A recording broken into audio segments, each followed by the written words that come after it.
Louvado seja o nosso Senhor Jesus Cristo. Uma alegria estar com vocês nesse acampamento de juventude. Isso faz nascer a saudade da gente quando a gente lembra que a gente já foi assim, né? Graças a Deus. Estou muito contente de estar com vocês.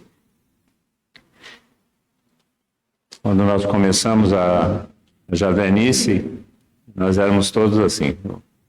Eu tinha na época 21 anos, 20 para 21 anos, quando eu comecei na renovação.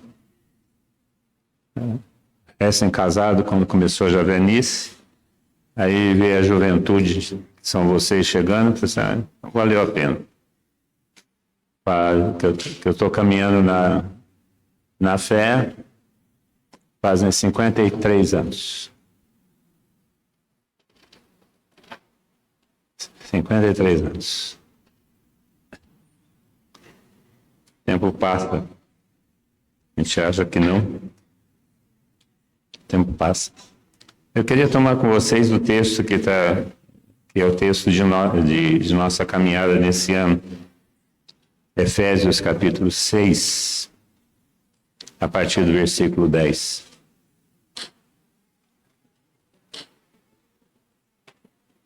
É um texto que vocês já conhecem, que é o texto de nossa caminhada nesses dias.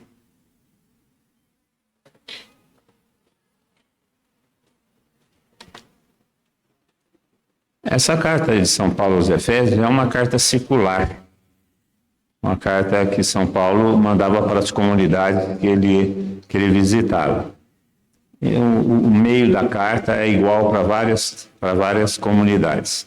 Ele mudava o começo, a quem ele se dirigia, e mudava o fim, os últimos conselhos que ele dava. E para essa comunidade de Efésios, o que ele fala no final começa no versículo 10 do capítulo 4, do último capítulo 6. Então, os últimos conselhos que ele dá para aquela comunidade. É sobre esses conselhos que eu quero falar com vocês. Nós estamos vivendo um tempo estranho, esse tempo que nós estamos vivendo.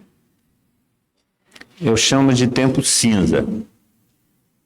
Não é escuro, porque nós temos algumas luzes que brilham nesse tempo. E também não é luz, porque existem algumas trevas que dominam o nosso tempo. Então eu falo que nós estamos vivendo em tempos cinzentos. Um pouco claro, um pouco escuro. Um pouco de luz, um pouco de trevas. Um pouco de caridade e um pouco de ódio, um pouco de santidade e um pouco de pecado. Nós estamos vivendo, o mundo, a humanidade está vivendo esse tempo extremamente cinzento. Dentro da igreja também nós estamos vivendo essa situação. Recentemente, agora, essa semana, nós perdemos o Papa. E ficou bem claro, né? Essa dificuldade que caminha dentro da igreja.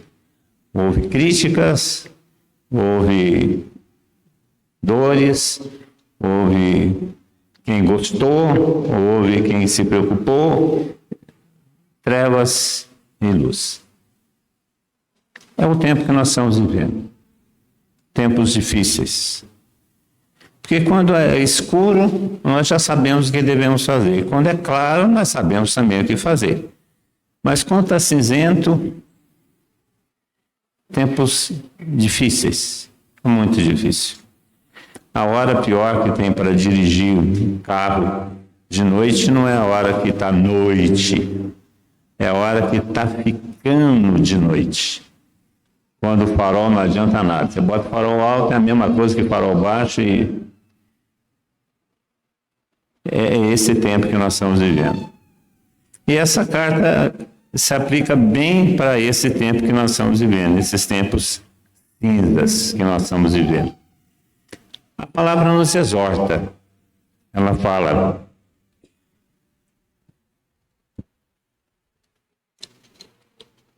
Enfim, fortalecei-vos no Senhor, no poder de sua força. Revesti-vos da armadura de Deus, para que possais resistir às ciladas do diabo. O texto começa já falando qual que é o momento que nós estamos vivendo. Nós estamos vivendo tempos claros, tempos escuros, tempos que o diabo está presente, atuando, e tempo que nós temos que resistir a isso. Portanto, o tempo que nós estamos vivendo é um tempo de combate espiritual. E é o que nós refletimos durante o dia de hoje. O Geraldo Baranha mesmo estava falando sobre esse combate. O combate espiritual. O combate entre as trevas e a luz. O combate entre a santidade e o pecado. O combate espiritual. Que é lógico, por ser um combate, acaba exigindo de nós um esforço mais intenso e acontece a possibilidade das feridas. Então nós estamos nesse tempo de uma exigência mais radical de nossos esforços e ao mesmo tempo padecendo as diversas feridas, as diversas dificuldades que nós estamos sofrendo. Portanto, é um tempo de combate espiritual, não é um tempo de ficar olhando o mundo passar, o tempo passar, não, é um tempo de combate espiritual. É isso que São Paulo coloca nessa carta aos Efésios. Tempo de combate espiritual. Ele fala sobre essa situação, quando ele diz: fortalecei-vos no Senhor, no poder de sua força, revesti-vos da armadura de Deus para que possais resistir às ciladas do mal. Com efeito, a nossa luta não é contra a carne, contra o sangue e a carne, mas contra os principados, as potestades, os dominadores desse mundo tenebroso, o espírito maligno espalhado, os espíritos malignos espalhados pelo espaço. Portanto, nossa luta não é contra a carne, não é contra o sangue, mas contra os espíritos espalhados nos ares. Nossa luta é uma luta espiritual. Uma luta espiritual. Não é a questão da pobreza que aumentou nesses tempos. Não é uma questão da corrupção política, que agora descobriram mais um escândalo terrível. Não é as disputas dos poderes. Não é as guerras que estão espalhadas pelo mundo inteiro. O problema é o mal que está no mundo. O problema é Satanás que está no mundo, atuando, agindo, tentando, conduzindo esses desafios todos da humanidade. O problema é esse. O problema é o mal. O problema é Satanás. Por isso, o texto fala claramente para nós. Com efeito, nossa luta não é contra o carne, não é contra o sangue, não é uma luta política, não é uma luta econômica, não é uma questão ideológica, não é uma questão de Rússia contra os Estados Unidos ou contra qualquer outra. Não é esse o problema. Porque a luta é contra os principados, as potestades, os dominadores desse mundo tenebroso, os espíritos espalhados pelo espaço. Essa é a nossa luta. Essa é a nossa luta. A luta contra o mal. É tenebroso para nós e é terrível quando a gente começa a colocar dessa forma. É uma luta contra o mal. Nós estamos empenhados nessa luta. Nós estamos na igreja, a igreja está empenhada nessa luta. A nossa fé nos leva a esse conflito. E nós temos então que nos preparar de maneira espiritual para essa luta. Não é só de uma maneira física, ideológica, não, é uma maneira espiritual. Porque a nossa luta é fundamentalmente uma luta espiritual. Por isso ele fala sobre revestir-nos da armadura de Deus. Revestir-nos da armadura de Deus. Aí depois escreve sobre essa armadura, o texto. Mas qual que é a grande armadura de Deus? Qual é a grande armadura de Deus? O que é capaz de vencer todas essas insídias, todos esses combates? Qual que é a armadura de Deus? A armadura de Deus é a santidade. Esse é o desafio que nós temos hoje. Ser santo. Ser santo. Não existe uma outra resposta para o que está ao nosso redor. Santidade. O que é santidade? Santidade é viver a vontade de Deus, é viver como Deus quer que a gente viva. Viver a vida que Deus nos deu como Ele quer que a gente viva. Porque não existe em Deus outra coisa senão santidade. E o que Ele quer para nós é santidade. A santidade não é um isolamento da vida, a santidade não é uma alienação da realidade, a santidade não é uma covardia, a santidade é uma atitude que se toma em relação à nossa vida. Já dizia, ditado na Renovação Carismática, o Padre Jonas falava isso, ou santos ou nada. Porque essa é a nossa vocação. A nossa realização é sermos santos. A santidade não é algo impossível, algo inatingível, algo que está além das nossas possibilidades. Não, santidade é a nossa vocação e o nosso destino. Vocês já imaginaram isso? São seu nome, santo seu nome.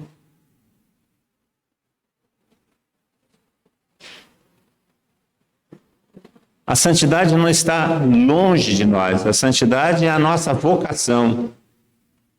Portanto, se realizar a vocação é a nossa realização plena, sermos santos é a nossa realização plena.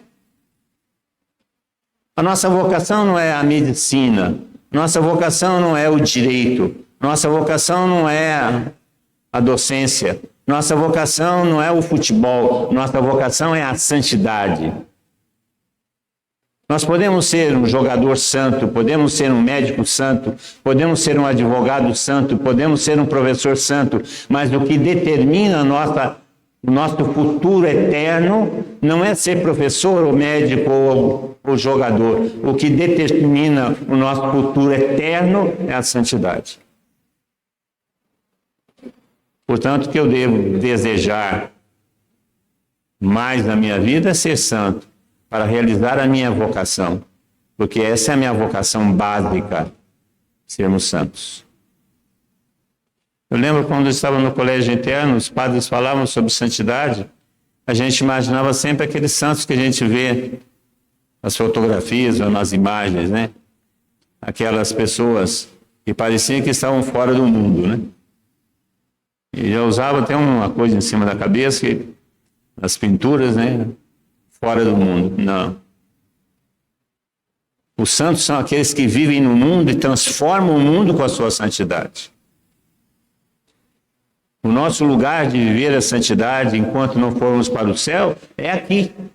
E é aqui na terra, onde nós estamos inseridos nessa história, inseridos nesse contexto político, econômico, cultural. É nessa situação que nós devemos viver a santidade, realizar a nossa vocação, de sermos santos. E deveria ser o sobrenome de todos nós. Aliás, os antigos chamavam uns aos outros na comunidade de santos. Essa é a nossa vocação e é o que está escrito para nós. Por isso, revestivos da armadura de Deus para que possais resistir aos dias maus e permanecer firmes depois ter superado toda a prova. Aí São Paulo começa a falar sobre uma estratégia militar. São Paulo tinha essa cabeça, ele fala de uma estratégia militar. Ele fala de 3 estratégias básicas para viver essa santidade. Uma primeira estratégia é o fortalecimento. Fortalecei-vos no Senhor. O que é essa estratégia para viver-se a santidade e fortalecer-nos no Senhor? Como nos fortalecer no Senhor?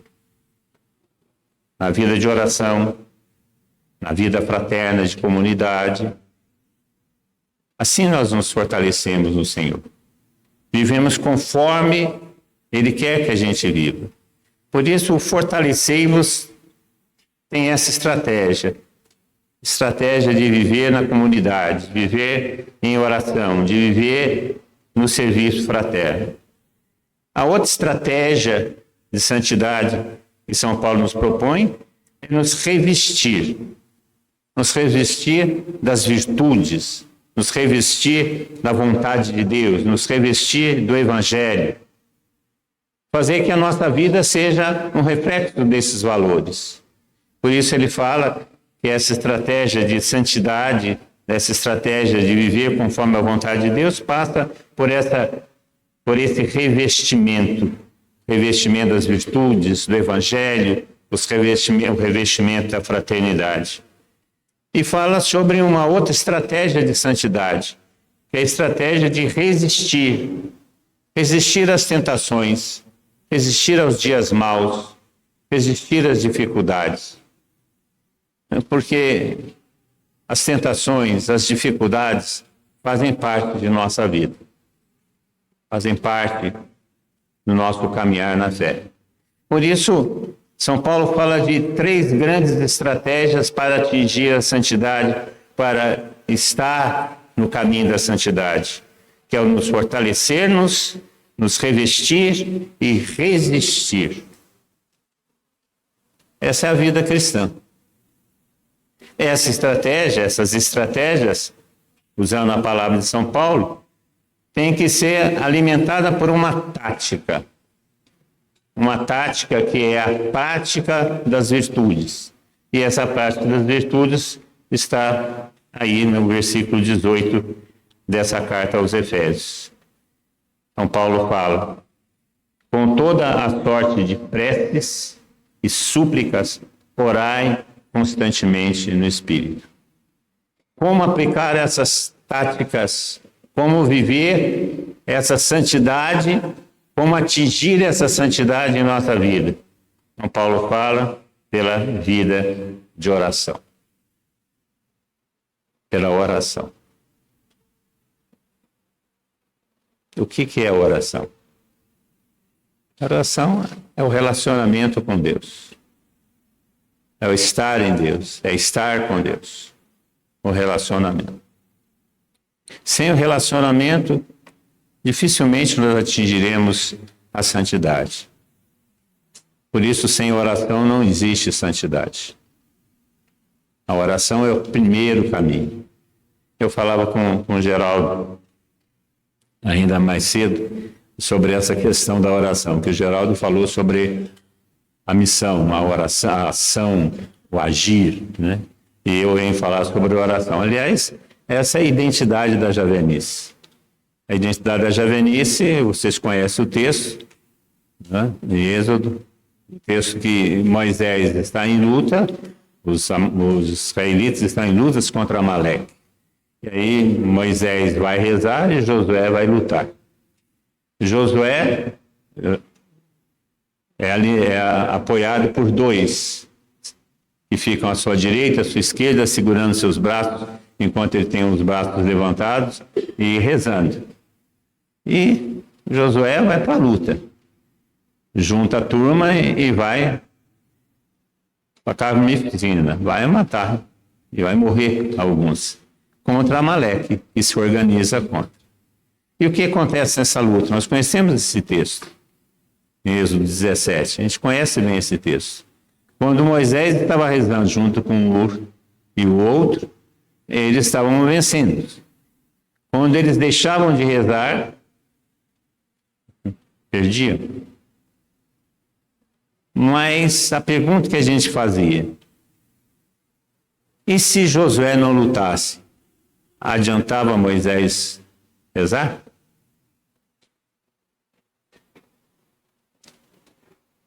E se Moisés rezasse e Josué lutasse, não lutasse, adiantava Moisés rezar?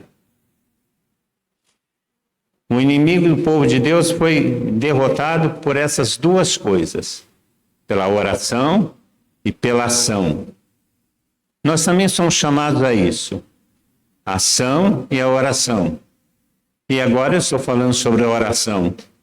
A oração tem precedência, tem prioridade sobre a ação, porque primeiro Moisés se retira para rezar, juntamente com os outros dois, enquanto Josué vai para a luta, porque Josué conta com a oração de Moisés. Essa é a nossa espiritualidade, a espiritualidade de Javenice. A ação e a oração. Mas é a oração que determina a ação. É porque Moisés reza, é que a luta de Josué tem força. Porque quando Moisés para de rezar, não adianta Josué lutar, porque ele é derrotado. A ação de Josué tem eficácia enquanto Moisés reza. A ação de Josué atinge seus objetivos quando Moisés reza. Esses objetivos têm que ser atingidos com a ação de Josué, mas a ação de Josué é eficaz quando Moisés reza. Portanto, é determinante para nós a oração. Voltando ao texto. São Paulo fala isso. Fala de todos os ministérios, de todas as armas, de todas as estratégias. E termina dizendo que para isso tudo ser eficaz, com toda a sorte de preces e súplicas, orai constantemente no Espírito. E o texto, versículo 18, São Paulo insiste: prestai vigilante atenção nesse ponto. Que ponto? Orai constantemente no Espírito. Prestai atenção vigilante nesse ponto. Veja, a grande dificuldade nossa é manter exatamente esse ponto. Porque a primeira tentação é nos tirar da oração. A primeira tentação não é nos tirar da atividade, não é reduzir a nossa atividade. A primeira tentação é parar de rezar. Eu acredito que vocês já devem ter passado pela experiência terrível de ter um momento de fraqueza da fé. Já tiveram essa experiência de pisar na bola de vez em quando? Vocês nunca tiveram vontade de meter o pé no barde? E falar, larga a mão disso tudo, que coisa chata. Vocês nunca tiveram essa tentação? Se vocês não tiverem, se prepara para ter. Para fazer uma coisa bem consoladora, né? Todos nós passamos por isso. Por isso São Paulo vai falar aqui, prestai atenção nesse ponto, porque a primeira tentação e a primeira coisa que Satanás faz é nos tirar da oração. Vocês não precisam sinalizar, mas uma experiência que é comum a todos nós que estamos aqui, sem exceção, é que nós temos a experiência do pecado, infelizmente. E se você fizer um exame de consciência e perceber aonde que você pecou, se você reduzir a um minuto antes do pecado, um dia antes do pecado, você vai ver que faltou foi oração. Não faltou foi aviso. Não faltou conteúdo. Não faltou comunidade. Faltou oração. Estou inventando ou é verdade essa experiência? É a primeira coisa. Por isso, São Paulo vai falar na sua carta: prestai atenção nesse ponto. Prestai vigilante atenção nesse ponto. Orar constantemente no Espírito. A oração não é uma alienação da vida. De maneira alguma. A oração é uma inserção na vida. É pela oração que nós adquirimos força, poder para enfrentar a vida. Fazendo a comparação da nossa vida com um jogo de futebol, que Heriberto Millen, no seu livro Fé Cristã Renovada, faz. O jogador de futebol que vai disputar uma final de campeonato, antes de jogar essa final de campeonato, o que ele faz? Ele está no jogo ou ele está retirado do jogo treinando? Ele está retirado do jogo treinando, vendo as táticas, vendo as estratégias, se preparando fisicamente. Ele está rezando, se nós colocarmos na nossa linguagem. Antes de sair para a ação, antes de sair para o jogo, o treino, a oração. Por isso, toda ação, todo empenho, toda atividade nossa, ela tem que ser regada, administrada, fortalecida pela vida de oração. Porque sem oração não vai. Monsenhor Mauro, nosso fundador, falava isso. Sem reza não vai. E é verdade. Sem oração não vai. Por isso, São Paulo insiste nisso. Ele fala sobre todas as estratégias, fala sobre todas as armas, todas as armaduras, e fala o sorte de preces. Prestai atenção, prestai vigilante atenção nesse ponto. Qual ponto? Orar constantemente no Espírito. Prestai atenção nesse ponto. Intercedendo pelos santos, por todos os santos. Não só rezar por nós, mas rezar pelos nossos irmãos. Você reza por sua comunidade, reza por seu grupo. Você reza por seu coordenador de grupo, coordenador de ministério.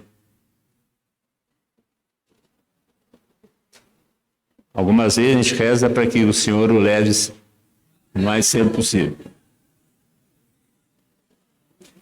Isso é Santa Teresa, que tinha um diretor espiritual que ficava perseguindo a sua reforma, ela rezava desse jeito: ó Senhor, converte, transfere ou leva.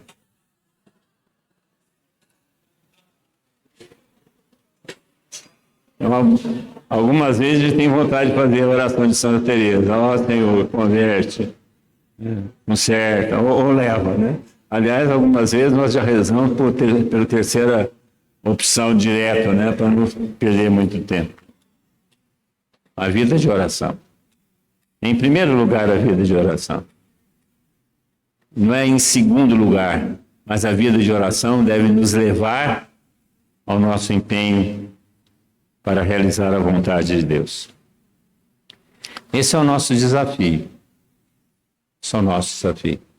Não é só o fazer, não é só o rezar, mas é porque nós rezamos, nós fazemos. O que vai dar sustento à nossa ação, o que vai dar valor à nossa ação é a nossa vida de oração. Isso que faz a diferença, mas a vida de oração não pode nos alienar da ação, não pode nos alienar do nosso empenho missionário. Fala para quem está do seu lado: oração e ação.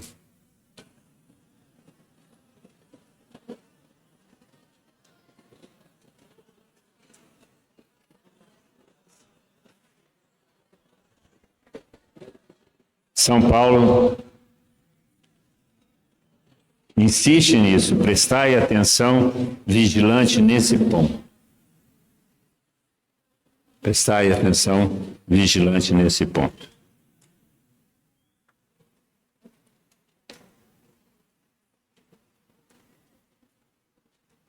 Eu queria partilhar com vocês também, eu estava rezando e pensando nisso, de falar para vocês a satisfação e a alegria que vocês causam em meu coração. Quando eu chego aqui na casa de oração e vejo vocês, eu fico tremendamente agradecido a Deus. Porque quando nós começamos, eu imaginava exatamente isso. Não só... Porque a turma que começamos juntos, está tudo à minha idade. Eu tenho mais de 70 anos.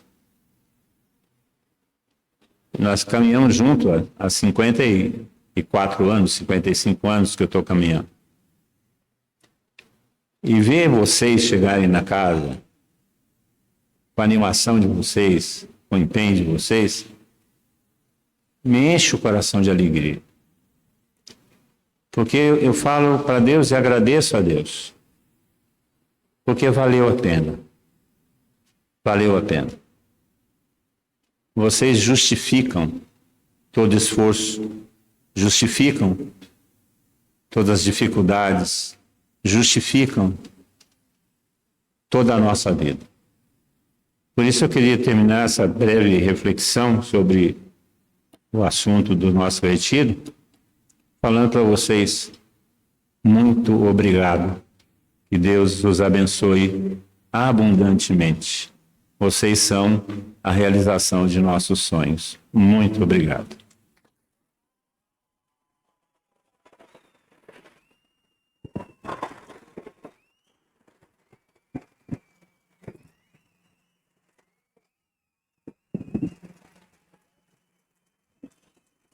Pessoal, vamos ficar em pé. Vamos rezar pelo Tatá. Vem todo mundo aqui. Vem. Chega aqui pertinho. Se você conseguir, toca no Tatá, senão você toca no ombro do seu irmão. Nós vamos pedir para que o Senhor cubra o Tatá com o poder do Espírito Santo e continue sendo esse profeta para nós.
Colocando Tatá, sua vida, missão, ministério, os cuidados da nossa mãe, nós rezamos. Ave Maria, cheia de graça.